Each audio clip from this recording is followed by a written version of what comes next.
You might have a range to say, hey, look, we've got for a renovation of this size, and that's a small renovation, that range might be 400 to 550,000 to do that renovation and small extension. Then if we want to do a larger extension with a second floor, then we might be bumping out to sort of 750 to 900. If you look at a third option, which is the knockdown rebuild, you're going to be anywhere from say 600 to a million for a brand new home. But that brand new home might only be marginally smaller than what you currently have. Thinking about building or renovating? Or maybe you are already knee-deep in a project now. Are you feeling unsure of which steps to take and if you are making the right calls? You're not alone. Welcome to Builders Beyond Borders, the podcast where experienced Aussie builders share real stories, insider tips, and practical advice so you can build with confidence, avoid costly mistakes, and actually enjoy the journey. Let's dive in.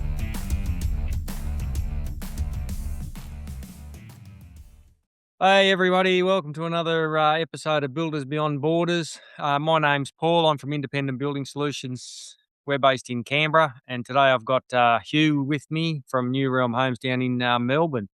We were going to have a little bit of a chat about the debate that quite often comes up over whether to knock down and rebuild or whether to renovate, and where do you draw that line. We find that most of the time it does come down to cost, obviously, because you've got to weigh up how much you spend on an old house, but it depends on the condition of the old house and the integrity and all that sort of thing. There's a lot of things to look at. There's quite a few points. So I'll hand it over to you, Hugh, and to get started, what's your sort of thoughts on that area, mate? Yeah, how you going, Paul? Good to be on here with you again. It's always good to see your face. A lot Coming of at other it, isn't people it? probably, yeah, a lot of other people probably aren't seeing it. They're just hearing voices. But if you get a chance, jump on YouTube and watch the video as well.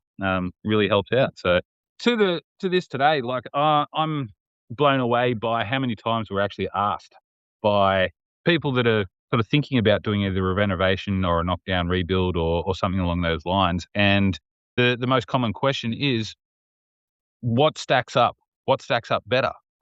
And it's always interesting sort of going through that with potential clients and people out there that are just looking to find out what's going to be involved. But like everything else, you can turn around and you can say, how long's a piece of string when it comes to this? But I guess from a builder's perspective, the part that sort of really stands out in amongst all this is you've got, on one hand, people that want to stay in their home. They really like the home, and they want to look at keeping the structure and all that sort of thing, compared to a knockdown rebuild where you're getting rid of everything and looking at what the viability is between the two of them. When it comes to that viability, you've really got to stack up. Okay, what do I really want? And that's always a personal thing. Because we as builders, we can say, hey, look, to be able to achieve this, we're going to have to do X, Y, and Z, but that might not be what you're actually looking for.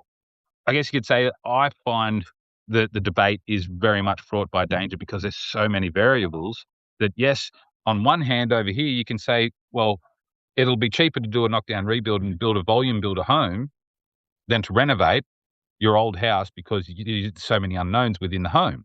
One interesting thing that actually came out of it just recently, and this is a really good story. Oh, no, not a story, but it was sort of like a segue, was had a potential client sort of send us across some drawings, and when we ran it through cost-wise, and this was on a house that's only 16 years old, this was probably one of the times where it was actually cheaper to actually do a knockdown rebuild than it was to do the renovation they wanted to do and put a second story on their house.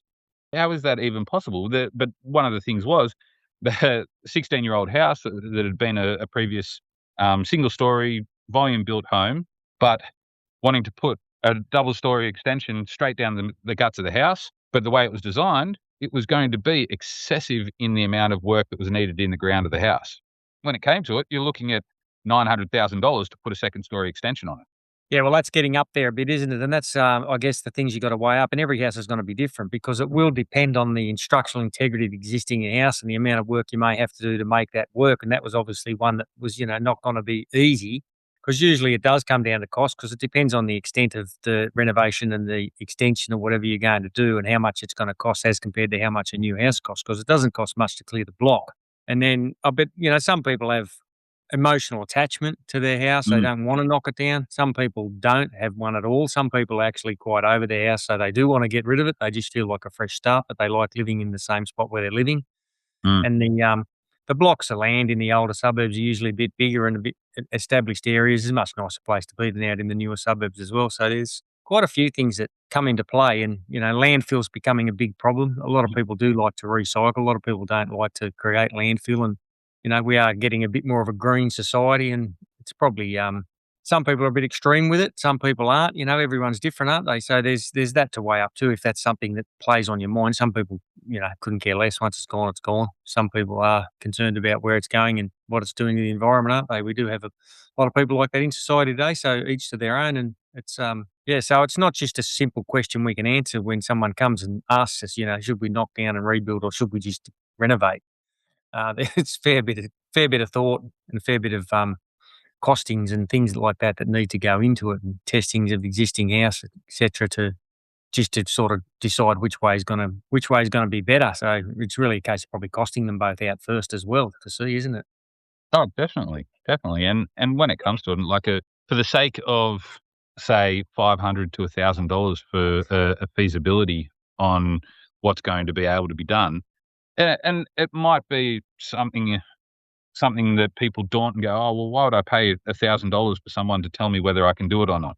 If you knew how to do it, wouldn't you just go and do it? And if you knew which way to go, you'd go and do it. But if you don't know, and then the professionals are out there to be able to sort of give you some guidance and that sort of thing, there's got to be some value in that, doesn't there? You'd think so, wouldn't you? Yeah.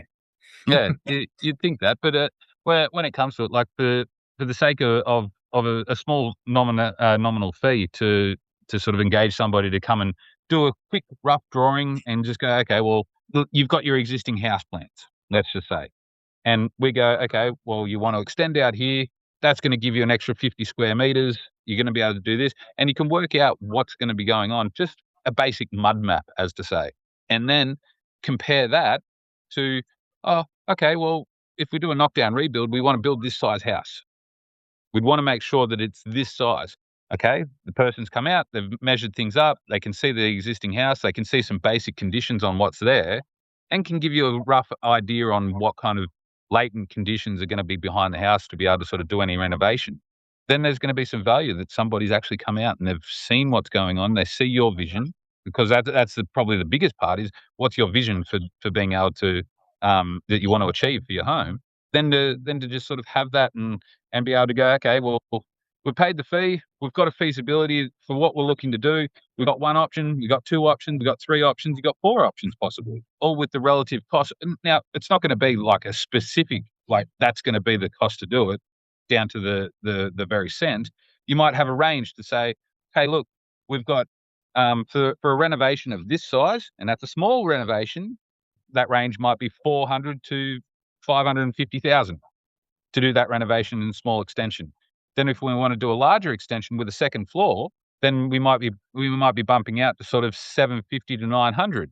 If you look at a third option, which is the knockdown rebuild, you're going to be anywhere from say 600 to $1 million for a brand new home. But that brand new home might only be marginally smaller than what you currently have. And so then that's where the variability might come into it, the land size and what challenges there might be there. It's so complicated and it's so challenging to sort of navigate. And a lot of times people think it's a really simple question to answer. I don't think that it is. Yeah, well, the approval process can be tricky too with some of that stuff, like depending on the age of the existing house too, because the older they are, they back before the 80s, there was no energy ratings here in Canberra. I don't know what they're like down there where you guys are, but then they brought in a 3-star energy rating, then they brought in a 5-star energy rating, and now we've got this 7-star energy rating, which can be pretty hard to achieve. So the houses that were built back Canberra's only a young town too. We only go back to the 40s or 50s or something, I think. I'm not sure, but something like that. Houses we work on are sort of 60s, 70s built, a lot of them, and they've got terrible windows, no insulation, no ventilation, because energy wasn't an expensive thing back then, and it wasn't a significant cost, and no one really cared too much about power bills and things back in the day, whereas now it's become a big deal and a big expense, and everyone's trying to be conservative and save money and all that sort of stuff. And make your house warmer. So to bring an old house like that up to the new 7-star energy rating standard, sometimes it's going to be half the price to knock it down and build a new one than it is to try and bring it up to that level. By the time you insulate, particularly if you need to do underfloors and things like that, and double glaze windows, well, it's cheaper to replace them than try and double glaze them, because you can't double glaze the old frames most of the time anyway, not very successfully. So there's all those things that have to come into play as well. So you've got to weigh up all the upgrades that have to be done on the existing home itself to bring it into compliance, because once you start extending and renovating, you have to bring the existing house into new compliance. Well, we do have to here. So that could mean a a switchboard upgrade for the electrician, because the old fuse boxes and things are not legal anymore. It can also mean tempering valves and pressure limiting valves and all sorts of things for plumbers. So there's all these little things that do add up and take time and cost money that have to come into play. So I guess it's a conversation you just have to have with the clients, explain all this to them and go through the costings. And at the end of the day, they're the ones who have to make the decision, aren't they?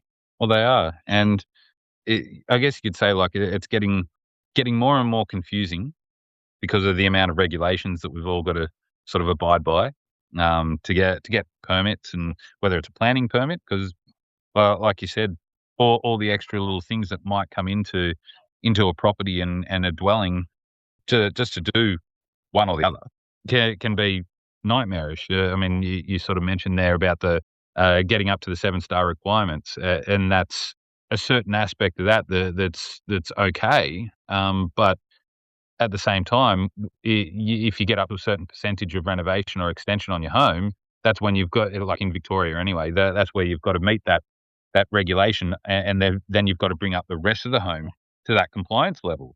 These are some of the things that we can't avoid when it comes to any kind of renovation or extension or doing the feasibility, and so somebody could turn around and say, "Oh, look, it's this much when it comes to doing a knockdown rebuild. It's that much for renovation," and you could be miles apart. It all comes down to one little detail that's been changed in the home, or one regulation that's been triggered, and it's great that there's still a lot of thinking of sort of 30 or 40 years ago, and that's the way the building industry still operates.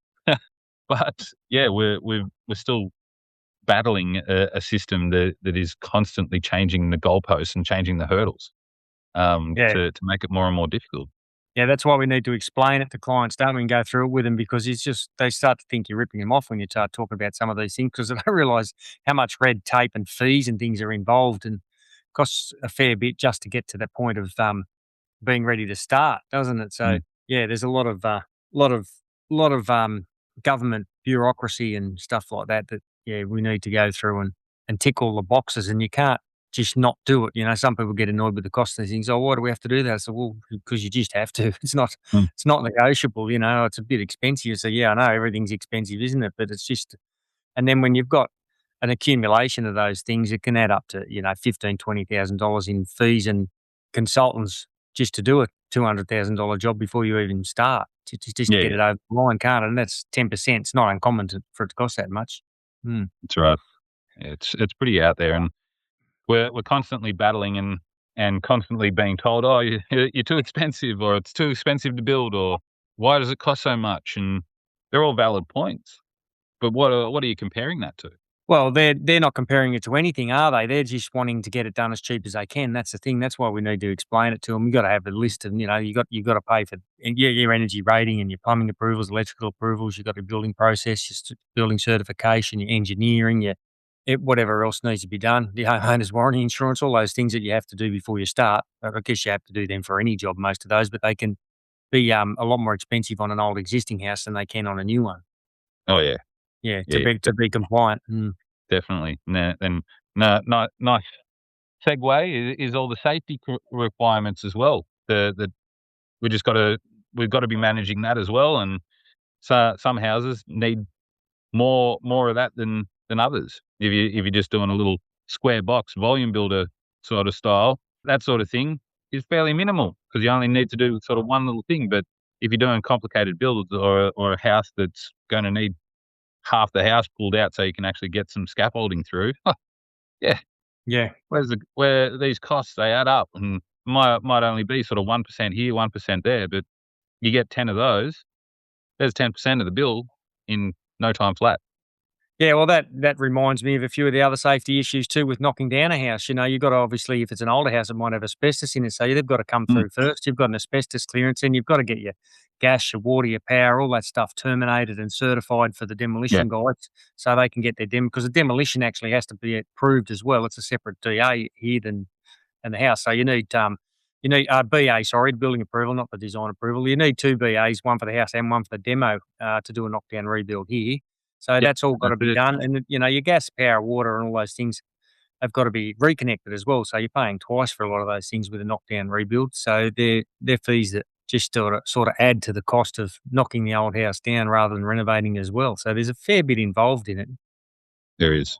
There is. But yeah, I'm sure we could waffle on for a long time when it comes to this. But yeah, I think it just comes down to a couple of simple little rules is before you ask anybody about what you need to do when it comes to a knockdown rebuild compared to a renovation is knowing really which avenue, if you're going to go down which one, you've got a fairly solid idea of what you're looking to achieve and bring that vision to life. It is going to take that right at early stages and speaking to somebody as early as you can when it comes to that. Yeah, that's exactly right. Yeah. Well, we might call it there, Hugh, so we're not waffling on too much, mate. So, yeah, it's been good to have a chat. We'll let you get back up on that scaffold and get some work done, mate, and talk to you next time. Yeah, mate, definitely. No, good to chat, Paul. Good to see you, mate. Take care. See ya. Thanks for tuning in to Builders Beyond Borders. If today's episode helped you feel more prepared, clearer, or more confident, share it with a mate who's planning their own build or reno. Got a question about building, renovating, or working with tradies? Send it our way. We might cover it in a future episode. And don't forget to hit follow or subscribe so you never miss the real stories, practical tips, and builder insights we've got coming your way. Everything shared on this podcast is based on our experiences and those of our guests. It's general info only. Any reliance on the information provided is done at your own risk.